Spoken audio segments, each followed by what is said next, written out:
Abandoned and hurt, the alien woman's fate changed when a human found her. Lyra did not remember how long she had been lying on the cold ground. Time had lost its shape. The sky above her was a dull gray, stretched wide and empty, like it did not care who lived or died beneath it. The wind moved slowly across the rocky plain, carrying fine dust that settled on her skin and in her hair. She was too weak to brush it away. Her body hurt everywhere. One leg was injured, the skin torn and dark with dried blood.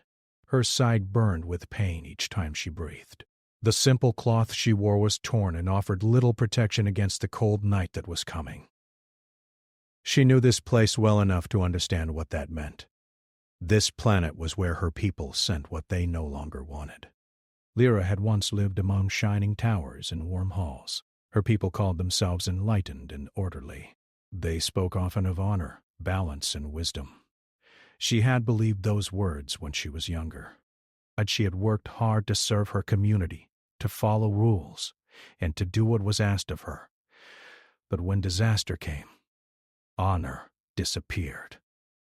A research station had failed. Systems broke down. Lives were lost. The leaders needed someone to blame, and Lyra was an easy choice. She was young, not powerful, and had no strong family name to protect her. They said she had made mistakes. They said she was careless.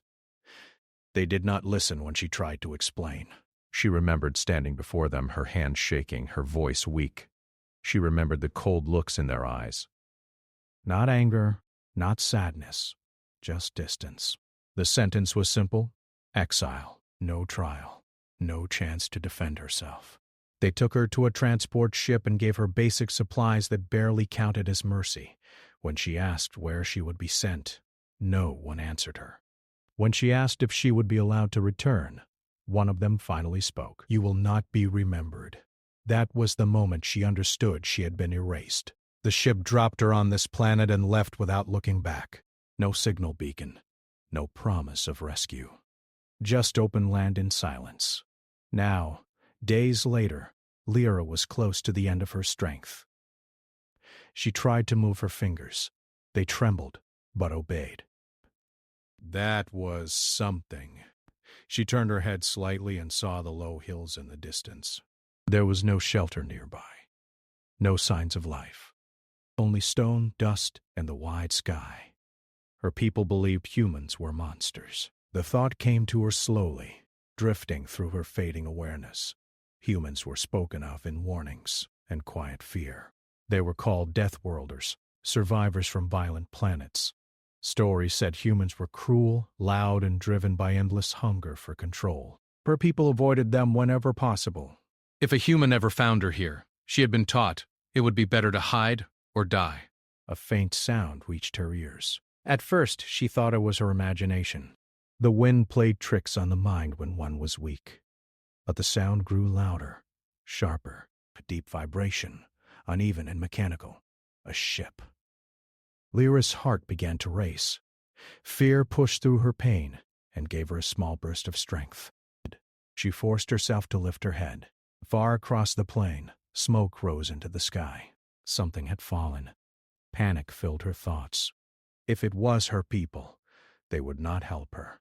They would finish what they started. If it was another alien species, they might not care at all.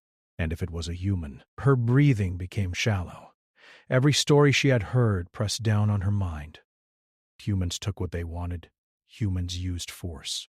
Humans did not show mercy. She tried to crawl away, but pain exploded through her leg and she cried out softly.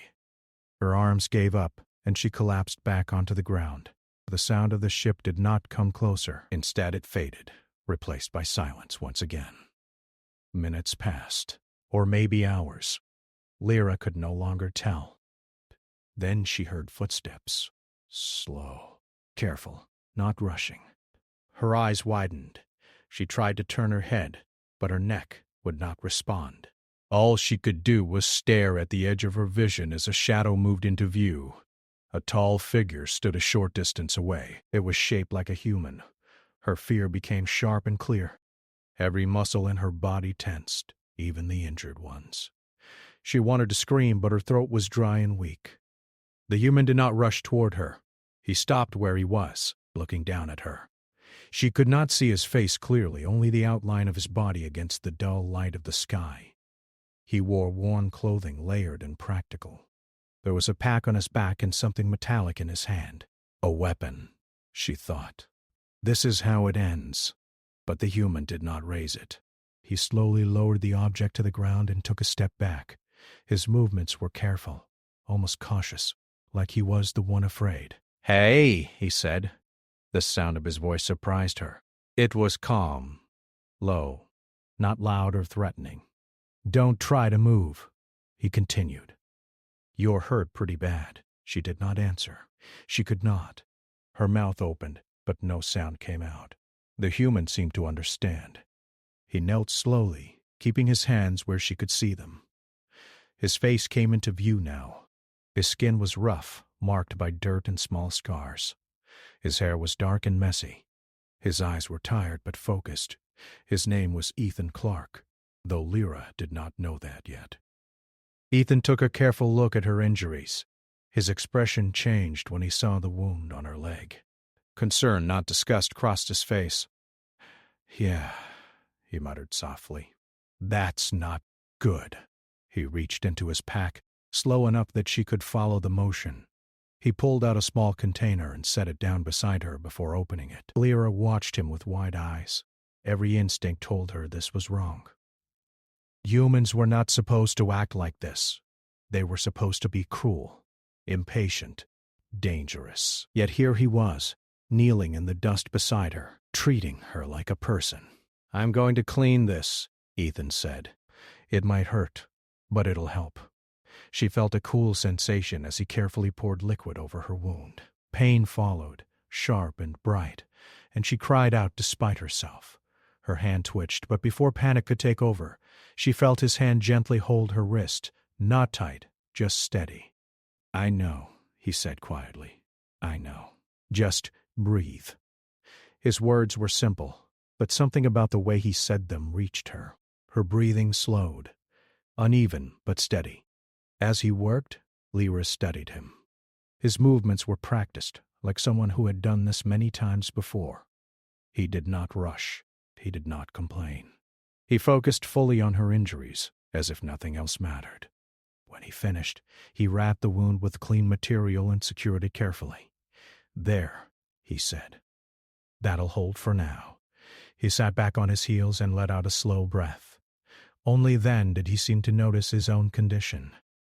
His clothes were torn in places, and there was dried blood on his sleeve that did not look like hers. "My ship didn't land so well," he added almost casually. "Guess we're both having a bad week." Lyra's mind struggled to keep up. She had expected pain, fear, and death. Instead, she was given care, calm words, and strange humor. She finally found her voice, though it came out weak and broken. "Why?" she whispered. Ethan blinked. "Why? What? Why help me?" she asked.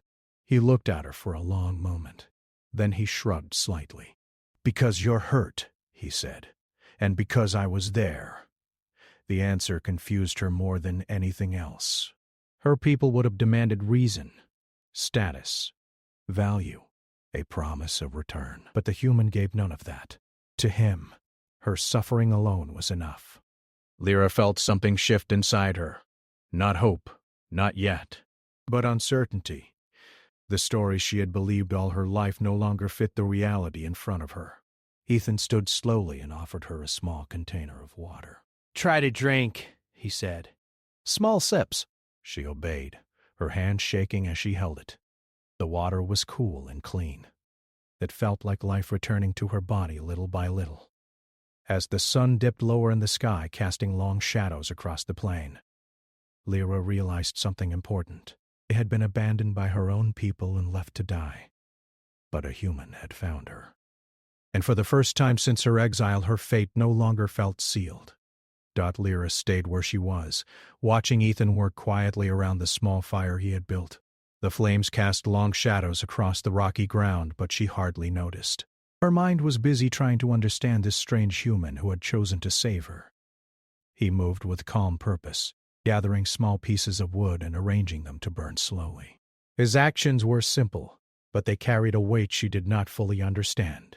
It was not skill alone. It was patience, care. Respect. "It will be dark soon," Ethan said, breaking the silence. "We should stay close to the fire. There might be predators around here." Lyra nodded, though she did not speak. She could barely move without pain. Down felt impossible. Yet something in his voice made her feel safer, more secure than she had in days. She had almost forgotten what security felt like. "Can you walk?" Ethan asked softly. Lyra shook her head. "Not yet," she whispered. Her throat felt dry, her voice weak. Ethan did not press her. He instead sat down beside her and began to check his own supplies. He pulled out small portions of food, dried meat, some strange round fruits that smelled sharp but fresh, and offered them to her. Lyra hesitated. She had not eaten in days. The thought of food was both tempting and frightening.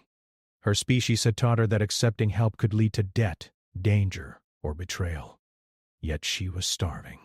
"You need it," Ethan said gently. "I won't force you. Just take what you can."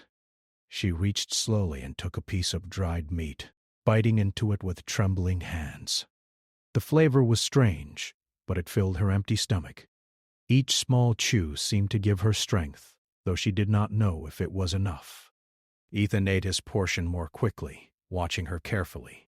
When she finished, he gave her a small cloth to wipe her hands. She realized then that he had thought of everything: shelter, food, warmth, care.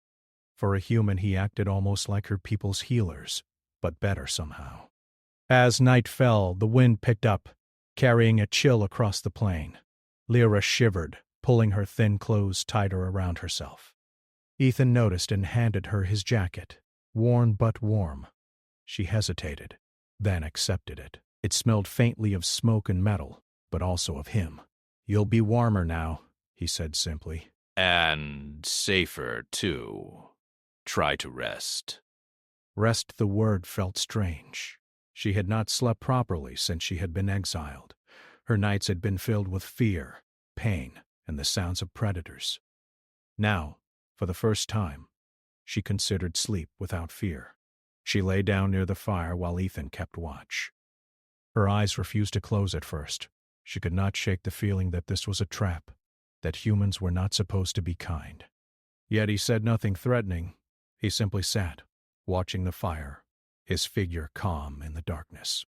Slowly, her eyelids grew heavy. She remembered the days before her exile, the quiet halls of her homeworld, the voices of her friends, and the lessons she had learned. She remembered hope. She remembered trust. Perhaps, she thought, humans were not the monsters her people had said. Morning came quietly, with the sun rising pale and cold over the horizon. Lyra woke to the smell of food cooking and the warmth of the fire. Ethan was already moving, preparing a simple breakfast from his supplies. He smiled at her, a small gesture, and she felt something unfamiliar stir in her chest. "Good morning," he said. "Feel a little better?" Lyra nodded, her voice stronger than the day before. "A little," she admitted. "Good," he said. "We have a long day ahead. If we want to survive here, we need to move. This place is not safe, especially if your people, or others, come looking." Her heart tightened. The thought of her people finding her was terrifying. She had already been abandoned once. She could not face betrayal again. "I can walk a little," she said. Her voice was steady. "But you must help me." Ethan nodded. "Of course. We'll take it slow." He helped her stand, supporting her weight carefully. Each step was painful, but she gritted her teeth and followed him. They moved across the rocky plain, toward a small ridge that promised better visibility and a chance to spot any danger. As they walked, Ethan spoke softly. He told her stories of his life before this planet, the days he spent as a frontier soldier, the mistakes he made, the people he had lost. Lyra listened quietly. She did not know if she should pity him or respect him. perhaps both. "Humans are strange," she said suddenly. "You care for others even when it is dangerous." Ethan shrugged. We have to. Sometimes it's the only thing that keeps us alive. "If you don't help, who will?" Her mind turned over his words. Her people had always taught her that survival meant strength, cunning, and obedience to hierarchy. Kindness was a weakness. Care was a trap, yet here was a human showing her strength through care, courage through patience. They reached the ridge just as the sun rose fully, lighting the barren landscape in pale gold. Ethan pointed toward the horizon. "See that valley down there? We can rest. Maybe find water. It's safer than these open plains." Lyra followed his gaze. The valley was dotted with trees, strange alien plants that seemed almost soft in the light. A river ran through it, glinting like silver. She had never seen anything like it before. Perhaps she thought she could survive. As they descended into the valley, Lyra's thoughts returned to her exile. She had been blamed, shunned, erased. She had wandered without hope. Now, walking beside this human, she felt the first flicker of something new. Trust. The river's water was cold, but clean. Ethan knelt and drank first, then held his hand out to her. She hesitated, then lowered her face to drink. The water was life itself. Her body seemed to hum with it, the ache in her muscles softening slightly. They set up a small camp near the riverbank. Ethan used simple tools to build a shelter from branches and large leaves. Lyra helped as best she could, gathering small stones and tying supports where she could. Her hands ached, but she felt useful. She had not felt useful in weeks. "You're stronger than you think," Ethan said, noticing her struggle. "Pain doesn't mean weakness. It means you're alive." She looked at him surprised. No one had ever said that to her before. Alive? Yes, she was alive. Perhaps she could stay alive. Perhaps there was more to her story than exile and pain. As night fell again, Lyra sat near the fire wrapped in Ethan's jacket. The stars above were strange, distant, and beautiful. She had seen them before, from her homeworld, but now they felt different. They felt like a promise. "Thank you," she whispered, though she did not know if he heard her, "for saving me." Ethan looked at her and nodded. "Don't thank me yet," he said with a faint smile. "We have a long way to go." "This planet isn't kind, and neither are the people who left you here. But we'll survive. Together." The words filled her chest with warmth. She had been abandoned, hurt, and alone. Yet beside this human she felt something she had thought lost forever. Hope. Over the next days, Ethan taught her simple survival skills. How to start a fire quickly, how to identify edible plants, and how to move quietly to avoid predators. Lyra learned fast. She was still weak, but she wanted to live, and she wanted to learn from him. One evening, as they sat near the river after a long day of travel, Lyra asked quietly, "Why do you care so much for me? You barely know me." Ethan shrugged and looked at the stars. "Because anyone who suffers alone shouldn't have to." "And because maybe one day someone will do the same for me." She studied him in silence. His words made sense in a way she had never understood. Kindness was not weakness. Care was not a trap. Strength could be found in protecting others. The nights grew colder, but Lyra felt warmth she had not known for a long time. She began to sleep more easily, though always lightly. She dreamed of her home world, not with fear, but with memory. She dreamed of a life she could build, one she had thought impossible. As they moved from the valley to higher ground over the next few days, Lyra realized she could trust Ethan completely. He was careful, patient, and clever. He did not just survive, he helped others survive with him. And slowly, she began to see humans differently. They were not monsters. They were unpredictable, yes, but capable of compassion, courage, and loyalty. One morning, as the sun rose red over the distant mountains, Lyra turned to Ethan and said, "I do not know if my people will come for me." Ethan looked at her serious now. "If they do, we will face them." Together, she nodded, feeling a strange new strength. She had been abandoned once, left to die. But now, with Ethan by her side, she understood that being abandoned did not mean the end. Her journey of survival, trust, and hope had only just begun, and she would face whatever came next, not alone, but with a human who had changed her fate forever. The days after Lyra and Ethan had settled near the river passed quietly at first. The valley offered food, water, and shelter, but it was not truly safe. Lyra still felt the ache of exile in her bones, and Ethan's calm presence reminded her constantly of how fragile her life had been. Yet she began to feel stronger, more alive. Each day her muscles grew less stiff, her wounds healed a little more, and she learned to move without stumbling at every step. Ethan had made a small routine for them. Mornings were for travel and foraging. Afternoons were for repairing tools and scouting. Evenings were for resting near the fire, sharing stories and planning. It was simple, but it kept them alive and gave Lyra a sense of stability she had not known in weeks. One morning as the sun rose over the valley, Lyra noticed something strange. Far across the plain, on a distant ridge, movement caught her eye. She squinted. The figures were small, but definitely alive. Her chest tightened. "What is it?" Ethan asked, noticing her gaze. Lyra shook her head. I do not know. Maybe traveler's traveler." She tried to sound calm, but fear crept in. Her people's warning echoed in her mind. Humans were dangerous, but other alien species could be worse. Ethan followed her gaze and frowned. "Those are not humans. Too tall, too uniform." Lyra's heart sank. Uniform? Her mind raced. Could it be her own people? Had they tracked her here? "We should hide," she whispered, suddenly small and weak again. Fear pressed on her chest. Ethan nodded. "Follow me." They moved quietly, using the cover of the trees and rocks. Lyra marveled at how quietly Ethan moved, as if he was part of the forest itself. She stumbled sometimes, but he helped her, hand steadying her arm. The fear in her chest mixed with a strange gratitude. She had never been helped like this before. As they approached a small hill that overlooked the ridge, they crouched behind rocks and watched. 3 figures were moving in formation. Their armor shone faintly in the sun, and each carried a weapon. They spoke in a harsh, clipped language that Lyra did not understand. "They are scouts," Ethan whispered. "Probably sent to find someone. Maybe you."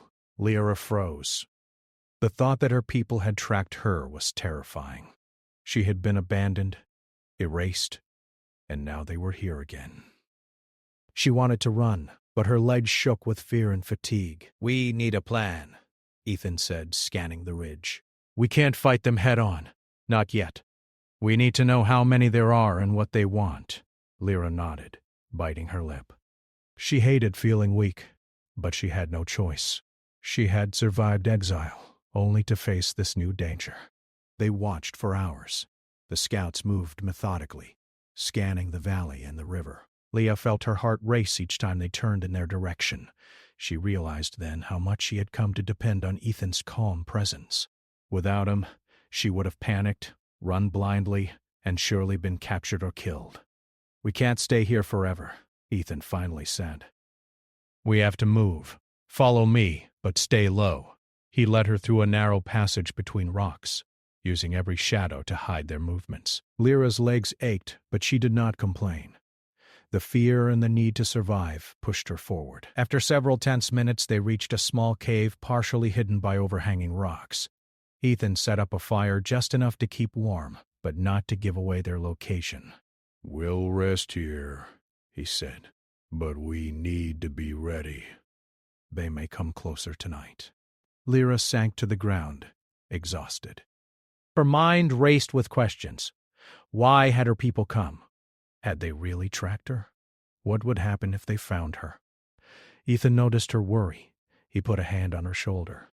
"They may come, but we are not powerless. We have each other. And we have what we need to survive." Lyra looked at him, unsure. His confidence was strange. It was human, but real. She wanted to believe him, but the fear in her chest was strong. The night fell, colder than before. The cave was dark and silent, except for the occasional sound of distant animals. Lyra could not sleep. She lay awake, listening to the wind and imagining the scouts moving closer, ready to take her back to a life of judgment and exile. Ethan stirred beside her. "You should try to rest," he whispered. "We'll face tomorrow together." She nodded but did not close her eyes. She stared at the firelight and tried to imagine a world where she was safe, not just for a few hours, but truly safe. It was hard to imagine, but she clung to the thought. Morning came slowly. Lyra and Ethan watched from their cave as the scouts moved along the ridge. There were more than 3 now, at least 7 in total. They were clearly organized, moving with purpose. Lyra felt fear spike again, but Ethan's calm presence helped steady her. "We have to act," he said. "We can't wait for them to find us." He pointed to a narrow path leading to a dense forest. "We head there. It's harder to track us, and it gives us cover." Lyra nodded, trusting him completely now. She had no other choice. Together they slipped out of the cave and began their cautious journey toward the forest. The scouts did not notice them immediately, but Lyra's heart pounded with each step. Suddenly a branch snapped under her foot. She froze. One of the scouts turned, scanning the area. Lyra's blood ran cold. Ethan reacted instantly, pulling her down behind a rock. The scout did not see them, but Lyra's heart raced in terror. "Breathe," Ethan whispered. "Slowly. Stay quiet." She did, trembling, and after a tense minute the scout moved on. She exhaled silently, feeling both relief and shame. She hated being scared, hated feeling so weak, but she could not fight against her fear. They continued through the valley, careful and slow. The forest approached, dark and dense, promising protection but also unknown dangers. Lyra's muscles ached for movement, but the thought of hiding and surviving pushed her onward. As they entered the forest, the air changed. It was cooler, more humid. Strange sounds surrounded them. Birds, animals, and other things she could not identify. She realized she was more alert than ever. Every sound, every shadow could mean danger. Ethan moved ahead, signaling her to follow quietly. They navigated through thick underbrush, finding paths and small clearings. Lyra began to notice small things she had never paid attention to before. Patterns in the plants, signs of predators, traces of water. She felt herself becoming more capable, more alive. "You're learning fast," Ethan said, glancing back. "Good. We'll need that." She nodded, silently agreeing. The more she survived, the more she understood that her strength was not just physical. Her mind mattered too. Observation, patience, cleverness, all of it counted. Days passed in the forest. Ethan and Lyra found berries, small animals, and clean water. They built small traps to catch food and used fallen branches to create simple shelters. Lyra realized she was learning a new way to live, one not dictated by her people, one not filled with fear of judgment and exile, but one filled with practical survival. Yet the threat of the scouts remained. She knew they were out there, searching, and she feared the day they might find her. Each rustle of leaves, each snap of a branch made her heart race. But Ethan always stayed calm. He taught her to watch, to wait, to plan. She was no longer completely alone. One evening as they rested near a small stream, Ethan spoke. "We should be ready for them. If they find us, we have to show them humans do not abandon anyone, especially someone who is hurt and alone." Lyra's heart swelled at his words. Humans were different than she had thought. They did not always follow rules. They did not always care about hierarchy, but they cared about others. And in that care, they were powerful. She realized she wanted to survive, not just for herself, but to see what humans could do, to see if she could trust them fully. And now she knew she could. The forest grew darker, filled with sounds of night creatures. Lyra and Ethan huddled together in their small shelter, ready for whatever might come. She felt a strange mix of fear and hope. The scouts could arrive any time, but she was no longer helpless. She had learned, she had grown, and she had Ethan by her side. For the first time since exile, Lyra felt a spark of confidence. She had been abandoned once, but she would not be abandoned again. The humans had shown her that survival was not just about strength or skill. It was about care, trust, and courage, and she would survive. Whatever came next, she would face it, not as a victim, but as a fighter. And perhaps, one day, she would return the favor that Ethan had shown her, because even in a galaxy that could be cruel and cold, she now understood something very important. Kindness could be stronger than fear. Lyra and Ethan had been moving through the forest for several days. The dense trees and thick undergrowth made it hard for anyone to track them, but Lyra knew it was only a matter of time before the scouts found them. Her heart raced each time she heard rustling in the bushes, each snap of a branch, or the faint echo of voices in the distance.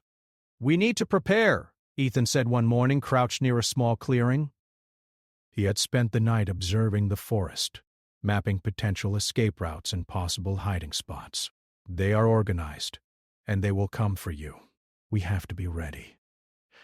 Lyra nodded, feeling a mixture of fear and determination. She had survived exile, the harsh plains, and the river valley. She could survive this too.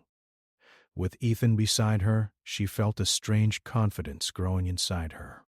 Over the next hours, Ethan taught her simple defensive techniques. He showed her how to move quietly, how to use natural obstacles for cover, and how to set traps using vines and branches. Lyra practiced each skill with careful attention. She realized that her mind and instincts were just as important as her strength. "Remember," Ethan said, tying a thick vine into a loop trap, "we are not trying to fight them head-on. We want to slow them down, confuse them, make them hesitate. Humans can survive because we think, not just because we fight." Lyra studied the trap. It was simple but effective. When triggered, it could trip a scout, making a loud noise that would warn them of others approaching. She nodded slowly, understanding the strategy. Patience and planning were just as powerful as brute force. As evening fell, they set up a small camp in a hidden clearing. Ethan made a fire small enough to provide warmth, but too low to be easily seen. Lyra felt her muscles ache from the day's work, but the sense of purpose energized her. For the first time in weeks, she felt useful. She could contribute. She could survive. Then the sound came. A branch snapped near the edge of the clearing. Lyra froze.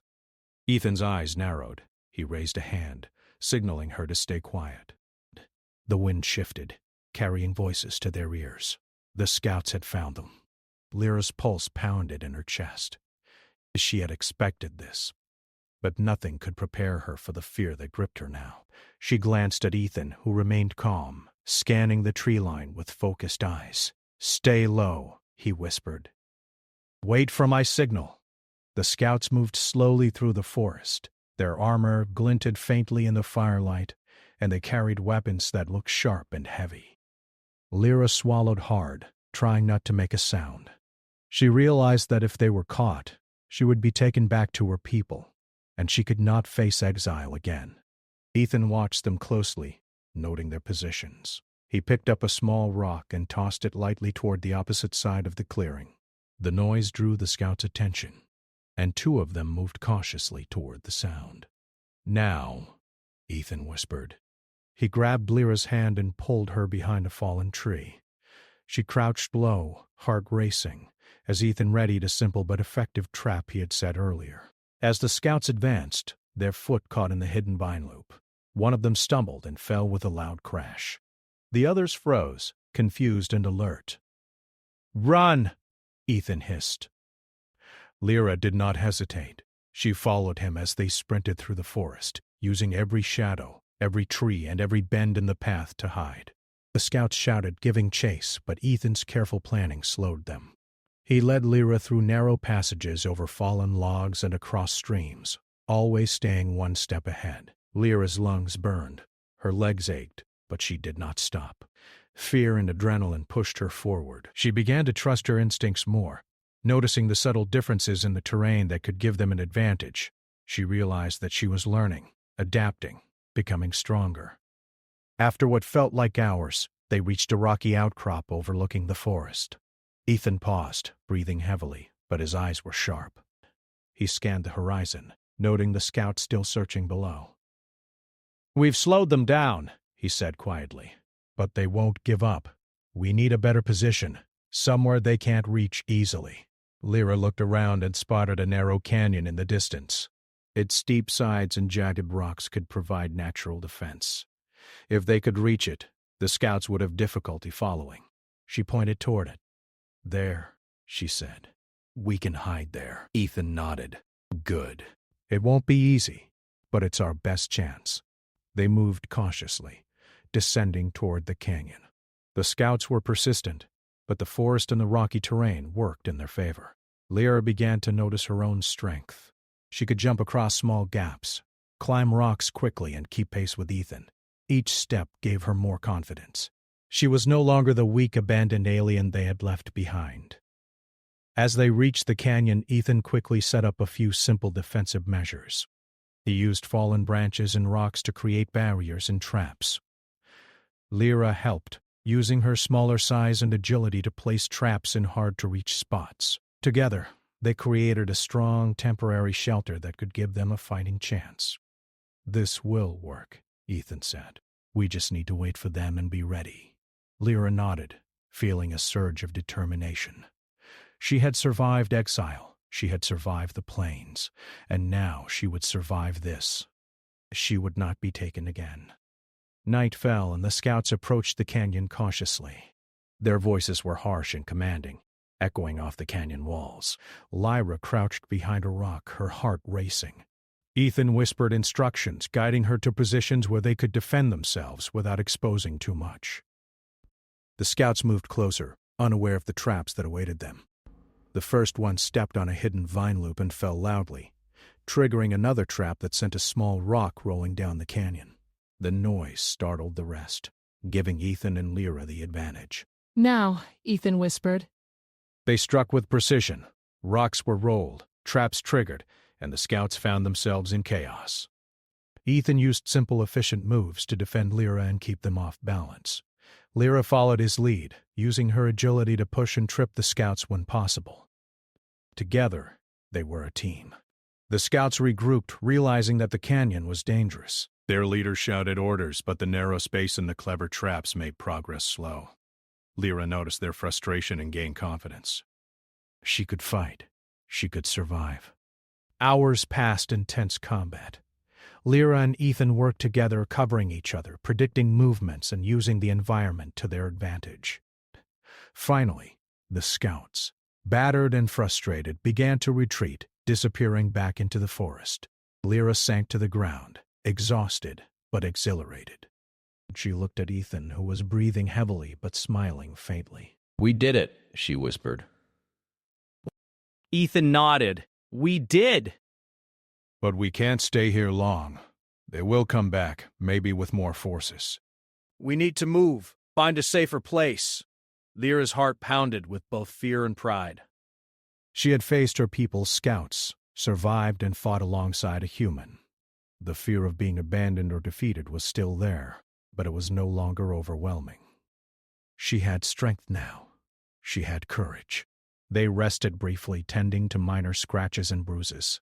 Lyra realized she had learned something important. Survival was not just about running or hiding. It was about strategy, trust, and using every advantage. Humans were unpredictable, yes, but they were also clever and brave. And she could be, too. The next morning they moved again, leaving the canyon behind. Lyra noticed how much stronger she had become. Her movements were faster, more confident, and her mind sharper.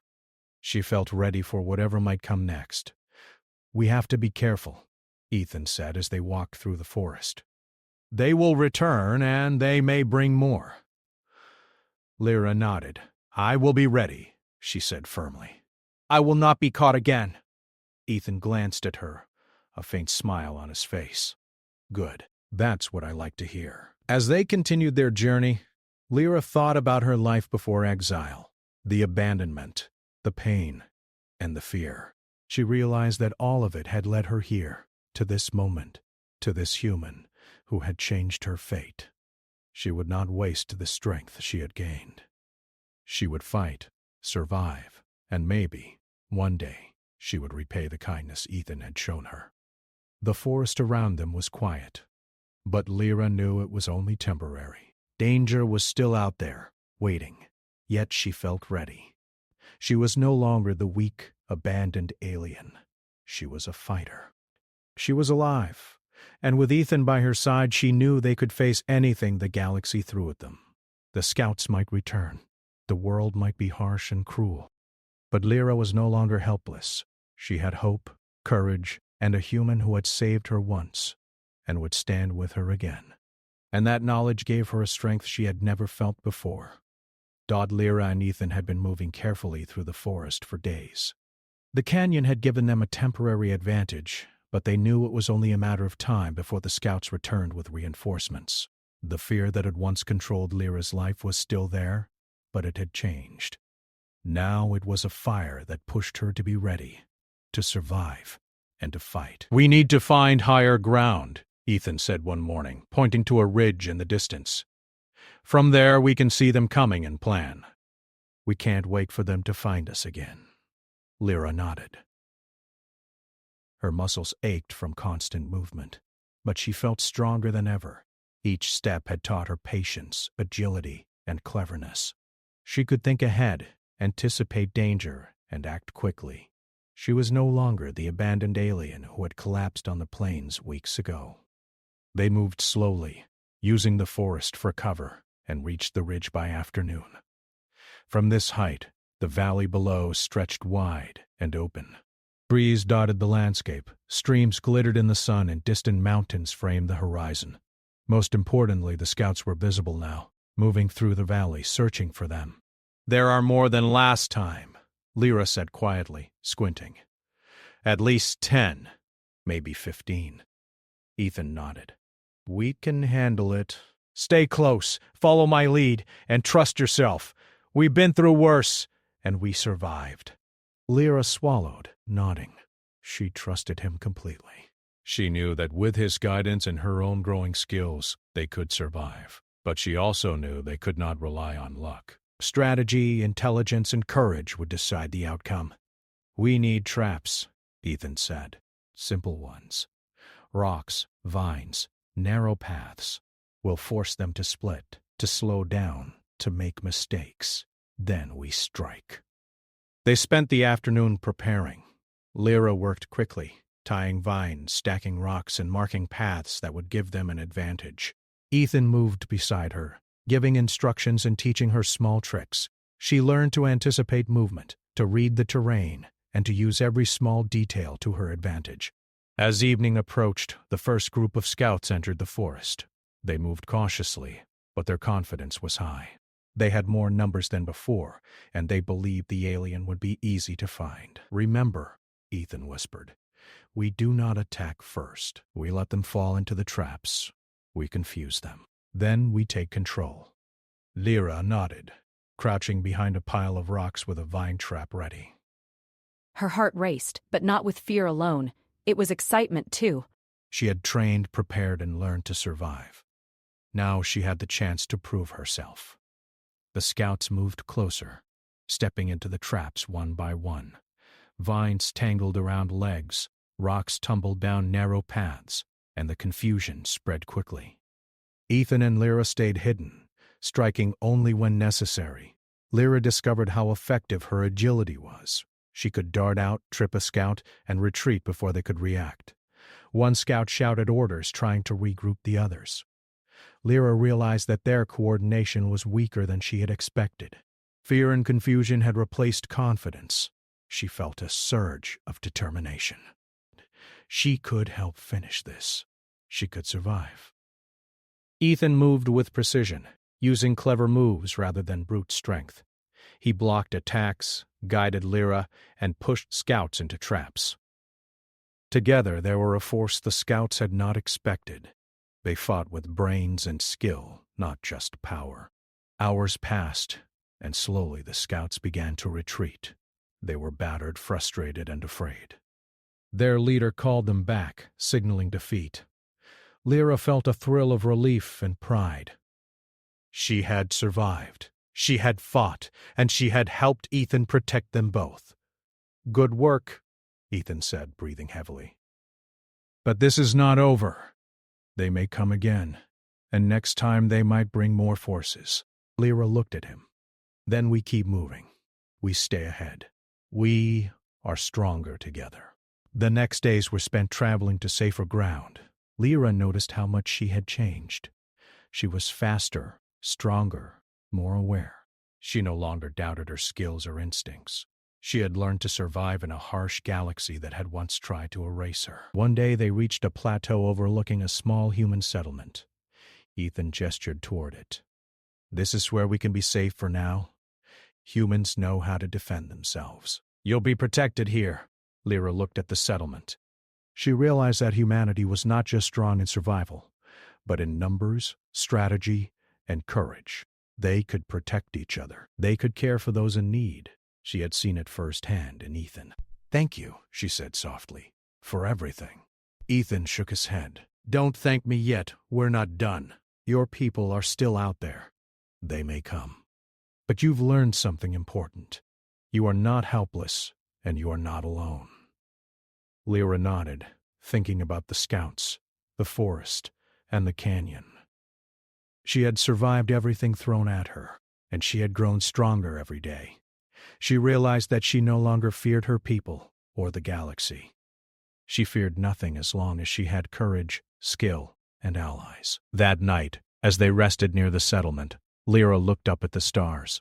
She thought about the life she had lost, the exile, the pain, and the betrayal.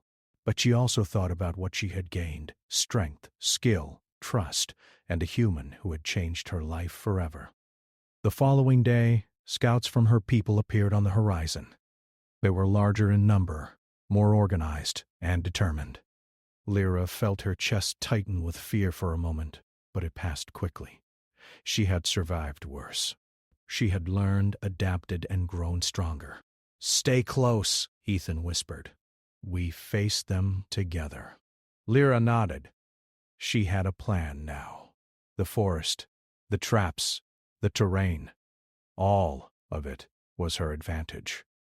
She had learned the human's way of thinking and combined it with her own instincts. She was ready. The scouts advanced, confident and ruthless. But Lyra and Ethan were ready.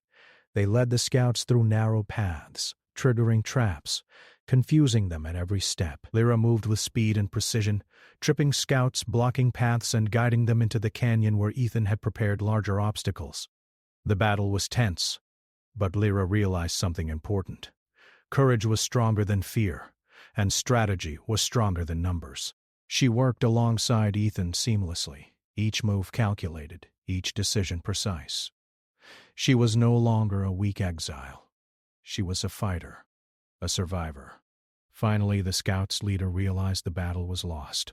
He called for retreat, signaling the remaining scouts to fall back. Lyra and Ethan stood on the plateau, watching the retreating figures disappear into the forest.